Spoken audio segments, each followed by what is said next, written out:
नमस्कार साथियों। आज के अंक में आपका स्वागत है। मैं दिलबाग सिंह धनखड़। आज हम चर्चा करेंगे दिल्ली विधानसभा के चुनाव के संबंध में और खासकर दिल्ली विधानसभा के अंदर जो एक देवली विधानसभा आती है कॉन्स्टिट्यूंसी, इसके बारे में। तो हम बात कर लेते हैं थोड़ी सी पहले दिल्ली विधानसभा के चुनाव के बारे में। आपको पता है कि यहाँ 3 पार्टियाँ मुख्य हैं, आम आदमी पार्टी, बीजेपी और कांग्रेस। हालांकि कांग्रेस का पीछे थोड़ा रिकॉर्ड काफ़ी कम रहा है, उसके जो बिल्कुल खाता भी नहीं खोला था 2 चुनाव से। लेकिन इस बार कांग्रेस एक मजबूती के साथ चुनाव लड़ रही है।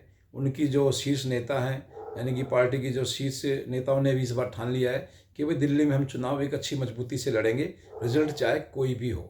ठीक है, तो हम चर्चा को आगे बढ़ाते हुए थोड़ा सा हम दिल्ली के हिस्ट्री और फैक्ट्स के बारे में जानने की कोशिश करेंगे। दिल्ली में खासकर जब भी महिला कोई शासक बनी है, हम रजिया सुल्ताना से बात कर सकते हैं। ऐबक परिवार की रजिया सुल्ताना एक लास्ट जो उनकी शासक रही है, उसके बाद दोबारा ऐबक परिवार दिल्ली में शासन नहीं कर पाया और ख़त्म हो गया। उसके बाद जब 1993 में और जब बीजेपी की सरकार बनी, उन्होंने भी लास्ट में जो तीसरी जो सीएम बनाई थी बीजेपी की तरफ से, सुषमा स्वराज, उसके बाद से बीजेपी भी दिल्ली में दोबारा नहीं आ पाई है। और कांग्रेस का भी इतिहास कुछ इसी तरह का है। शीला जी आखिर 3 बार सीएम बनी, लेकिन शीला जी के बाद से कांग्रेस भी सत्ता में वापस नहीं आ पाई है। और अब बात कर लेते हैं हम आम आदमी पार्टी की। आम आदमी पार्टी ने भी लास्ट में जो आरसी जी को सीएम बनाया है, इसका भी एक काफ़ी फैक्ट्स महसूस हम कर रहे हैं कि लगता है कि इस बार इनका भी यानी कि आम आदमी पार्टी का भी दोबारा सत्ता में आना थोड़ा सा मुश्किल लग रहा है कि जिस तरह से पार्टी का जो एक कार्य रूप में काफ़ी बदलाव आया है, भ्रष्टाचार के आरोप लगे हैं, और इससे भी लगता है कि आम आदमी पार्टी का भी सीएम जो है बनना बहुत मुश्किल है। हालांकि इस बार जो आरसी जी को सीएम है, वो एक स्थायी सीएम की तरह उनको बताया गया था। और दिल्ली में जो यानी कि आप कह सकते हैं किसी भी पार्टी का इस समय कोई भी सीएम चेहरा नहीं है, क्योंकि आपको पता है कि सीएम जो है केजरीवाल जी भी नहीं बन सकते, क्योंकि उनके पास सुप्रीम कोर्ट की कुछ ज़्यादा ही शर्तें लगी हुई हैं। और जो है कि बीजेपी की तरफ से भी कोई सीएम चेहरा डिक्लेयर नहीं है, कांग्रेस की तरफ से भी कोई सीएम का चेहरा डिक्लेयर नहीं है। अब एक छोटा सा तथ्य पर बात करना चाहते हैं। दिल्ली में एमसीडी का एक ऐसा सिस्टम रहा है, आज तक इतिहास में काफ़ी आपने देखा होगा हिस्ट्री में, कि जब भी दिल्ली में एमसीडी जिसकी होती है उसके अपोजिट दूसरी सरकार हमेशा रहती है। आप शीला जी के टाइम से देख सकते हैं, बीजेपी के टाइम में भी देख सकते हैं, और आम आदमी पार्टी के टाइम में भी दे सकते हैं। यानी कि इस समय आम आदमी पार्टी की दिल्ली में सरकार है, और एमसीडी में भी जो कि आम आदमी पार्टी की एक सिस्टम है। तो इस पर भी लगता है कि एक समीकरण ये भी बनता दिखाई दे रहा है कि ये भी शायद एमसीडी का जब होता है जिसकी भी पार्टी के पास, उसकी भी सरकार जानी दिल्ली में एक तरह से पिछला आप हिस्ट्री देख सकते हैं। अब थोड़ा सा हम बात कर लेते हैं दिल्ली में जो एक आम आदमी पार्टी का ग्राफ है, वो काफ़ी गिर चुका है इस बार, क्योंकि 2015 और 2020 में आम आदमी पार्टी की एक छवि अलग तरह की थी। लेकिन 2020 के बाद से आम आदमी पार्टी द्वारा जो गबन घोटाले किए गए हैं, उनके बड़े बड़े शीर्ष नेता जेलों में गए हैं, उसके बाद से आम आदमी पार्टी का ग्राफ काफ़ी नीचे गिर गया है। तो इसको भी एक फैक्ट्स मान सकते हैं कि इसका भी एक भाई आम आदमी पार्टी की जो सरकार है, शायद इस बार बहुत मुश्किल होगी दिल्ली में दोबारा से रिपीट होना। अब हम बात कर लेते हैं कि दिल्ली में इस बार ऐसा थोड़ा सा एक समीकरण और बनता दिखाई दे रहा है कि दिल्ली में जो खासकर जो मुस्लिम जो वोटर्स हैं, वो भी इस बार थोड़े कन्फ्यूज़न में हैं, क्योंकि कांग्रेस ने जैसे जैसे थोड़ी सी ताकत दिखाई है, वहाँ से भी वोट का डाइवर्शन होना बहुत एक थोड़ा सा लाजमी सा लगता है। और जो ओबीसी की पार्टी है, उसने भी मुस्लिम बाहुल एरिया में कई अपने कैंडिडेट खड़े किए हैं, जिससे कि वहाँ वोट कटने के पूरे पूरे चांस हैं, और वहाँ पर भी कुछ परिणामों में बदलाव हो सकता है। अब हम बात कर लेते हैं इसकी क्या नाम है, जो आम आदमी पार्टी ने एक थोड़ी सी इस बार एक और गलती कर दी है, या उनका जो भी जो टिकट बांटने में जो क्या सिस्टम बना है उसके बारे में मैं नहीं कह सकता। लेकिन आम आदमी पार्टी से इस बार उत्तराखंडी, दिल्ली में काफ़ी वोट शेयर है उत्तराखंडी भाइयों का, तो दिल्ली में इस बार आम आदमी पार्टी ने किसी भी उत्तराखंडी को टिकट नहीं दिया है। जो भी उत्तराखंड से हमारे भाई आते हैं, दिल्ली में रहते हैं, उनको किसी को एक भी कैंडिडेट उन्होंने नहीं दिया है। तो इससे इस समय उत्तराखंडी भाई भी जो काफ़ी आम आदमी पार्टी को वोट करते थे, उनमें भी थोड़ा सा एक रोष है, और वो इस बार आम आदमी पार्टी को वोट शायद कम करेंगे। हालांकि हमेशा कोई समुदाय ना तो किसी के खिलाफ में जाता है और ना पूरा पक्ष में आता है, लेकिन इस बार थोड़ा समीकरण बन रहा है कि जो उत्तराखंड के जो वोटर्स हैं वो भी थोड़ा आम आदमी पार्टी से छिटकते हुए दिखाई दे रही है। अब ये तो हम बात कर रहे थे आम आदमी पार्टी की कि भाई दिल्ली में इस बार इसकी वोट की जो परिणाम की स्थिति क्या रहेगी। और अभी तो कुछ दिन पहले ही जो लोकसभा के चुनाव हुए थे उसका भी एक आंकड़ा ऐसे निकल कर आया है कि दिल्ली की जो विधानसभा है उसमें 52 विधानसभाओं पे बीजेपी जीती है। यानी कि 52 विधानसभाओं का अगर हिसाब आप लगा के चलें तो अगर वही जो है वोट प्रतिशत रहता है तो बीजेपी की सरकार एक बहुत अच्छे बहुमत से बनती हुई दिखाई दे रही है। खैर वो हमेशा ये होता ही रहा है कि लोकसभा में हमेशा बीजेपी के तीनों सातों कैंडिडेट जीत के आ जाते हैं और लेकिन विधानसभा में वो वोट प्रतिशत दूसरी तरफ डाइवर्ट हो जाता है। और इस तरह से हम अब बात करते हैं देवली विधानसभा की। देवली विधानसभा की जो सीट है इस बार काफ़ी रोचक हो गई है।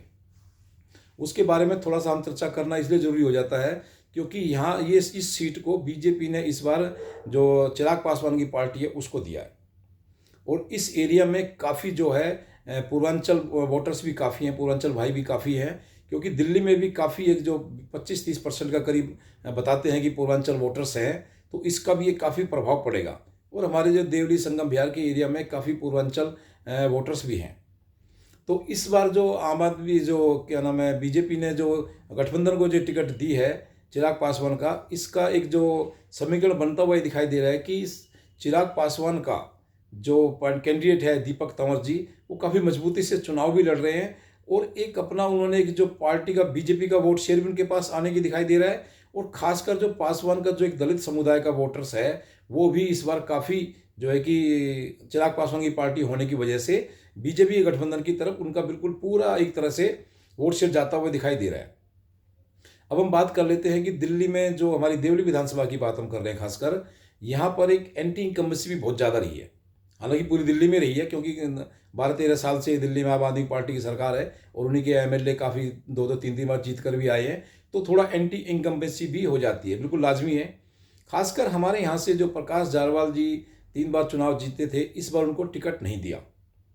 कई लोग कह रहे हैं जब अभी अभी उन्होंने प्रकाश जारवाल जी ने निर्दलीय का पर्चा भर दिया था, तो कई लोग कह रहे थे कि भाई अब आम आदमी पार्टी की वोट कुछ प्रकाश जारवाल जी काटेंगे। लेकिन प्रकाश जारवाल जी ने जैसे ही अपना पर्चा वापस लिया तो काफ़ी चर्चा है कि भाई अब शायद आम आदमी पार्टी की वोट नहीं कटेंगी। लेकिन मेरा मानना थोड़ा सा इससे भिन्न है, क्योंकि एंटी इनकम्बेंसी जो प्रकाश जारवाल जी की है, पार्टी की है, आम आदमी पार्टी की, उसका खामियाजा शायद यहाँ के जो विधायक प्रतिनिधि है आम आदमी पार्टी की तरफ से प्रेम चौहान जी, उनको शायद थोड़ी झेलनी पड़ सकती है। क्योंकि अभी 1-2 दिन पहले वो दुर्गा बिहार की तरफ गए थे, वहाँ पर भी काफ़ी पब्लिक का एक रोष रहा है उनके साथ। काफ़ी एक पब्लिक ने जो गुस्सा जाहिर किया है कि भाई आप लोगों ने हमारे एरिया में कुछ भी काम नहीं किया।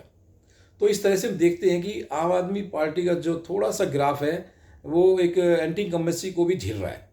मुझे लगता है कि अगर प्रकाश जारवाल जी इंडिपेंडेंट चुनाव लड़ते तो शायद वो थोड़ा कम वोट काटते, क्योंकि एंटी इनकम्बेंसी का असर प्रेम चौहान पर नहीं पड़ता और ये दिखने में या कहने में हो जाता भाई वो तो अलग निर्दलीय चुनाव लड़ रहे हैं, उसका मेरे से इससे कोई सिस्टम नहीं है। लेकिन जैसे ही वो दोबारा उनको बैठ गए, अपना पर्चा वापस ले लिया है, इससे थोड़ा सा पब्लिक में और थोड़ा सा ये लगेगा कि भाई ये दोबारा फिर मिल गए हैं और एंटी इनकम्बेंसी का असर प्रेम चौहान जी पर होना मुझे काफ़ी हद तक दिखाई दे रहा है। और दूसरी तरफ हम देखते हैं कि जो पूर्वांचली वोटर्स हैं वो एकजुट होते हुए दिखाई दे रहे हैं, क्योंकि चिराग पासवान जी का पार्टी का सिंबल है हेलीकॉप्टर, आपको पता है, और बीजेपी का गठबंधन है। तो इस तरह से बीजेपी के वोटर्स तो उधर जाएंगे, साथ में जो चिराग पासवान के जो वोटर्स हैं, पूर्वांचल वोटर्स हैं, वो भी काफ़ी जुड़ाव महसूस करेंगे और वोट का जो प्रतिशत है वो इस तरफ जाता हुआ मुझे लग रहा है।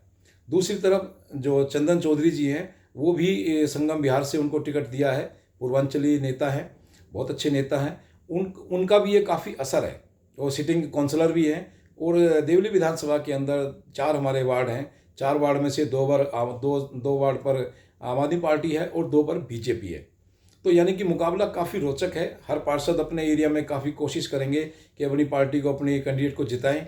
इस तरह से जो एक लगता है कि पूर्वांचल वोटर्स का शायद एकजुट होना, मुझे लगता है कि हमारे एरिया में एक बहुत अच्छा एक समीकरण बन गया है, क्योंकि पूर्वांचल वोटर्स की काफ़ी बड़ी तादाद यहाँ है और वो एकजुट होकर वोट भी करते हैं और काफ़ी वोट भी करते हैं। वो काफ़ी जैसे थोड़े मिडिल क्लास के लोग हैं वो वोट नहीं करते हैं, लेकिन पूर्वांचल वोटर्स या थोड़ा गरीब वोटर्स है वो काफ़ी हद तक वोट करते भी हैं।